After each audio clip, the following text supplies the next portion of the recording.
Hello everyone, very very good morning जी। कैसे हो आप लोग? आई होप आप लोग अच्छे होंगे। मैं भी अच्छी हूँ। तो चलिए आज के ब्लॉग थोड़ी सी खास बनाते हैं। बहुत सारे कमेंट आ रहे थे कि गणपति पूजा का पूरा विधि बताएं, क्यों किया जाता है, कैसे किया जाता है, जो बच्चों को समझाया जाए। तो आज मैं उसी पे टॉपिक लाई हूँ जो आप बच्चों को सिखा सकते हो, बच्चों को बता सकते हो। और ख़ुद भी बहुत सारी चीज़ें ऐसी हैं जो नहीं पता रहती है सबको। मुझे भी नहीं पता रहती है, पर हाँ, मैं पिछले 5 साल से कर रही हूँ, अब बहुत सारी चीज़ें पता चल गई है। तो चलिए आज का टॉपिक गणपति बप्पा मोरिया से स्टार्ट करते हैं। हाँ जी, गणपति का दिन चल रहा है। गणपति बप्पा को हर साल भरद मास की चतुर्थी को हम भगवान गणेश जी का स्वागत करते हैं, घर में लाते हैं, उनकी पूजा करते हैं। मतलब वो ऐसा होता है कि उस दिन हम घर में लाते हैं, उनको अच्छे से उनका जगह देते हैं, उनका पूजा पाठ करते हैं। उनका मान्यता है कि गणेश जी हर विघ्न को हर लेते हैं, इसलिए उनको विघ्नहर्ता भी बोलते हैं। तो गणेश जी को मुसीबत, मतलब गणेश जी जो हैं वो मुसीबत से सब चीज़ों को दूर करते हैं, तो इसीलिए उनको घर में लाया जाता है। सुख समृद्धि घर में लाए, इसलिए इनका शुभ शुरुआत होता है। किसी भी पूजा हो, कार्य हो या कुछ भी ऐसा हो, तो सबसे पहले गणपति जी का नाम लिया जाता है, गणपति जी का आशीर्वाद लिया जाता है, उसके बाद ही कोई काम किया जाता है। तो गणेश जी का स्वागत बहुत लोग ऐसे करते हैं, मतलब धूम धड़ाके, ढोल नगाड़े, जयकारा लगा के करते। जिनके पास नहीं है वैसी, वो शांति से गणपति जी को कुछ दिन पहले बुक करवाते, जिनको जैसे इच्छा होता है, और चतुर्थी के दिन लाते हैं। एक मतलब आपको जहाँ भी रखना है, पर हाँ, गणेश जी को लाने से पहले पूरे घर को अच्छे से साफ करना रहता है, क्योंकि गणपति जी जहाँ भी रहते हैं उनको सफाई बहुत पसंद है। और मान्यता यही है कि घर को अच्छे से आप शुद्ध कर लो, उसके बाद कोई भी घर का कोई भी हिस्सा हो, वहाँ एक चौकी लगाओ, चौकी पे लाल कपड़े डालो, लाल पीले जिनके पास भी जो है कपड़े डालो। उसके बाद उस पर स्वास्तिक चावल से बनाओ, फिर गणपति जी को स्थापना दो। इनको बोला जाता है दूध, दही, घी, शहद, इन सब से पंचामृत से स्नान कराना होता है। उसके बाद अब तो नॉर्मली मिट्टी के रहते हैं तो स्नान होते नहीं है। और एक चीज़ है जो मैं धीरे धीरे ही सीखी हूँ, गणपति जी का जो मूर्ति रहता है ना,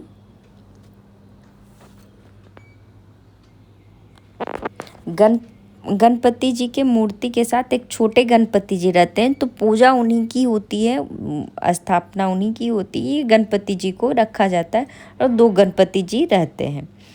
उनके श्रृंगार में फूल, हाँ, दुर्वा उनका बहुत फेमस है, मतलब उनका बहुत पसंद है दुर्वा, मोदक, ये सब चीज़ें तो वो होती है। उसके बाद पूजा आरती होती है, फिर आरती के बाद सबको प्रसाद बांटी जाती है।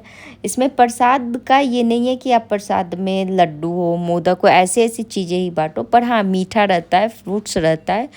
तो कोई 1 दिन, 1.5 दिन के रखते हैं, कोई 3 दिन, 5 दिन, 7 दिन, 9 दिन और 10 दिन, ऐसे गणपति जी रहते हैं घर में। जिनको जितनी इच्छा है, जिनको जैसी श्रद्धा, वैसे आप कर सकते हो। इनकी पूजा करने में कोई कठिनाई नहीं है, कोई बहुत ये नहीं है। आपको जैसे इच्छा है आप वैसे रखो। मानता है कि गणपति जी को, मतलब बोला जाता है, माँ का बेटा के रूप में भी इनको जाना जाता है, क्योंकि माँ पार्वती अकेले हल्दी से अपने शरीर पे जो उपटन लगाते हैं ना, उस हल्दी से गणपति जी को बनाए थे और उसके बाद उसमें प्राण डाले थे। इनके बनाने के पीछे बहुत बड़ा कहानी है। बोला जाता है कि जब माँ गौरी स्नान करने जाती थी, तो वो गेट पे पहले नंदी को बैठा के जाती थी कि कोई अंदर ना आ जाए। पर नंदी जी क्या किए थे, भोलेनाथ जब आए थे तो उनको जाने दे दिए थे। इस बात से माता गौरी को बहुत ये हुआ, तो वो अपने ही शरीर से गणपति जी को बनाया और उनको बोले थे कि आप गेट के अंदर किसी को भी नहीं आने देना।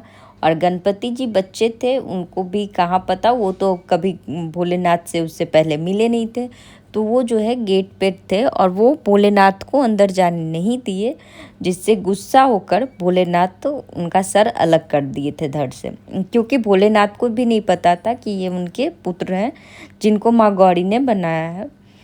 तो ये गणपति जी भी हट थे, वो भी जाने नहीं दिए, दोनों के बीच युद्ध हुआ। और फिर गुस्से में पहले भोलेनाथ ने बहुत मनाने की कोशिश की कि ये हट जाए, पर नहीं हुआ, तो इस वजह से इनका सिर। फिर बोला जाता है, ऐसा भी मान्यता है कि बोले थे कि जो बच्चा अपने माँ के पीठ के साइड सोता है उसी बच्चे के सर गणपति जी में लग सकते हैं।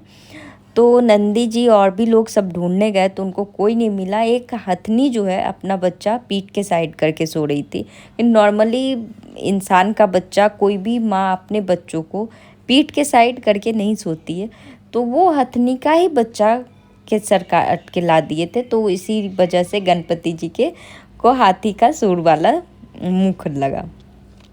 तो इनकी स्टोरी भी बहुत मनमोहक है, मतलब बहुत सारी चीज़ें ऐसी होती है ना जो इनके साथ जुड़ी रहती है। हाँ जी, दूसरा सवाल था कि चूहा ही इनका सवारी क्यों है। बहन, चूहा इनका सवारी इसलिए है क्योंकि ये सिखाता है कि किसी भी जानवर हो, बच्चे हो, किसी को भी आप छोटा नहीं समझिए। कोई भी छोटा बड़ा नहीं होता है, हर कोई का एक खास स्थान होता है।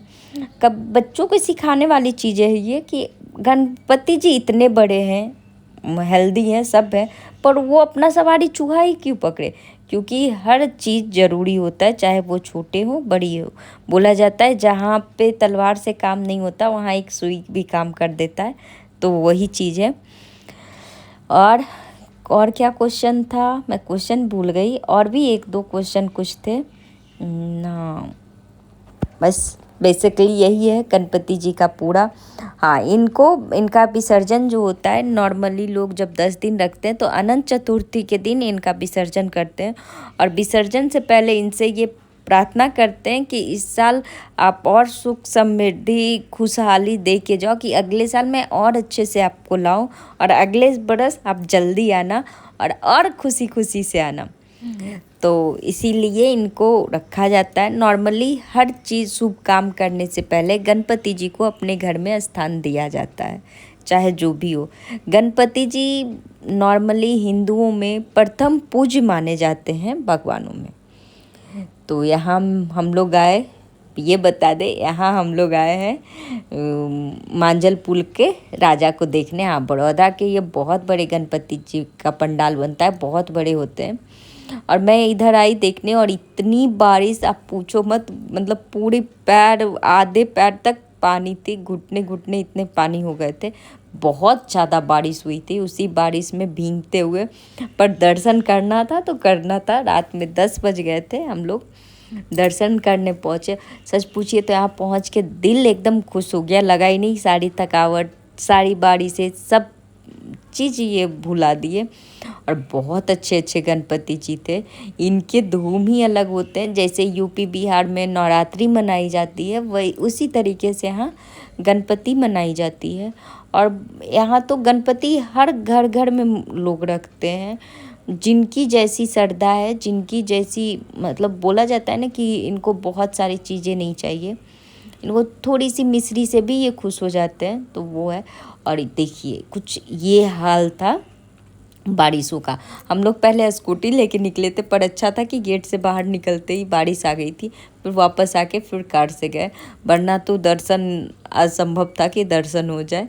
और बारिश से तो एकदम 2 दिन से ऐसी पड़ी है कि बता नहीं सकते। तो चलिए, आप लोग भी आई होप एंजॉय किए होंगे आज का ब्लॉग। तो अगर ब्लॉग में कुछ भी अच्छा लगे तो लाइक शेयर एंड सब्सक्राइब ज़रूर कीजिएगा। और हाँ, एक बात और, अपने बच्चों को ये स्टोरी ज़रूर बताइएगा कि गणपति जी क्यों आते हैं, क्यों इनको लाया जाता है, इनको प्रथम स्थान क्यों दिया गया भगवान में। तो अगर आप लोगों का और भी कोई क्वेश्चन हो तो कमेंट करके बताएं, मैं कोशिश करूँगी उस चीज़ों को ये करना। और हाँ जी, ब्लॉग बीच में बहुत दिन का गैप चला गया, कारण बस यही सब था। और थोड़ी सी तबीयत भी, जब सुबह शाम सेम चीज़ होता है तो हो जाती है। तो कल से ब्लॉग कंटिन्यू जाएगा, और कल है गणपति जी का विसर्जन। तो आप लोग बने रहें, ब्लॉग ज़रूर देखें, और भगवान जी की ये कहर भी देख ले कि हम लोग आए थे दर्शन करने, इंद्र भगवान कितने